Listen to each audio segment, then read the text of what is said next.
அதை 160 ஆக்குவோம், நாங்கள் 40 80 ஆக்குவோம்னா அப்போ நம்ம பாதிக்கப்படுவோம்ல. அப்போ தென் மாநிலங்களுடைய நாடாளுமன்ற உறுப்பினர்களுடைய வாக்கு இல்லாமலே ஒரு அரசாங்கம் ஆட்சி அமைச்சிட முடியும், ஒரு அரசாங்கம் திட்டங்களை பாஸ் பண்ணிட முடியும். அதை எப்படி நம்ம ஏற்றுக்கிறது?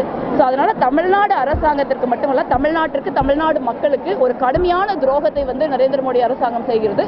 நீங்கள் ஒரு பாஜகவினுடைய மாநில தலைவர், நீங்கள் பாஜகவினுடைய மாநில தலைவராக இருக்கலாம், நீங்கள் அடிப்படையில் தமிழர் தானே. உங்கள் மாநிலத்துக்கு எதிராக, உங்களுடைய மக்களுக்கு எதிராக ஒரு அரசாங்கம் தாக்குதல் நடத்துறப்ப நீங்க மக்களோட நிற்பீங்களா, அந்த அரசாங்கத்தோட நிற்பீங்களா? அப்போ உங்களுக்கு பதவி தான் முக்கியம், பணம் தான் முக்கியம்.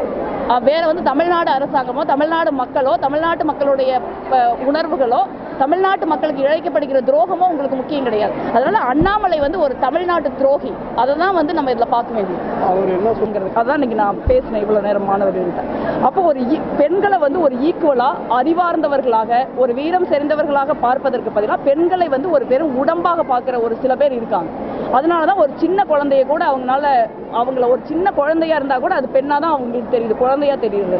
ஸோ அந்த மாதிரியான ஒரு சூழலை மாற்றுறதுக்கு அடிப்படையில் வந்து ஒரு கல்வியிலிருந்தே ஒரு மாற்றம் கொண்டு வரும். அதை வந்து நான் தொடர்ந்து அட்வொகேட் பண்ணிட்டு இருக்கேன். இந்த முறையும் நம்ம தமிழ்நாடு அரசாங்கத்துக்கே அந்த கோரிக்கையை வைக்கிறோம். நீங்கள் ஒன்று சட்டங்களை நம்ம கடுமையாக்கணும், அந்த சட்டங்கள் மிக வேகமாக அமல்படுத்தப்படணும், விசாரணைகள் விரைவாக நடக்கணும். அதில் வந்து அது ஒரு பக்கம்.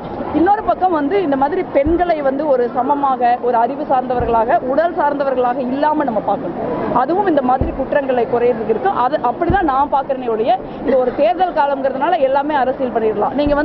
நம்ம பார்த்தோம், இதுவே பாஜக ஆட்சியில் இருக்கிற பல்வேறு மாநிலங்களில் பெண்களுக்கு எதிராக கொடிய பாலியல் குற்றங்களை செய்தவர்கள்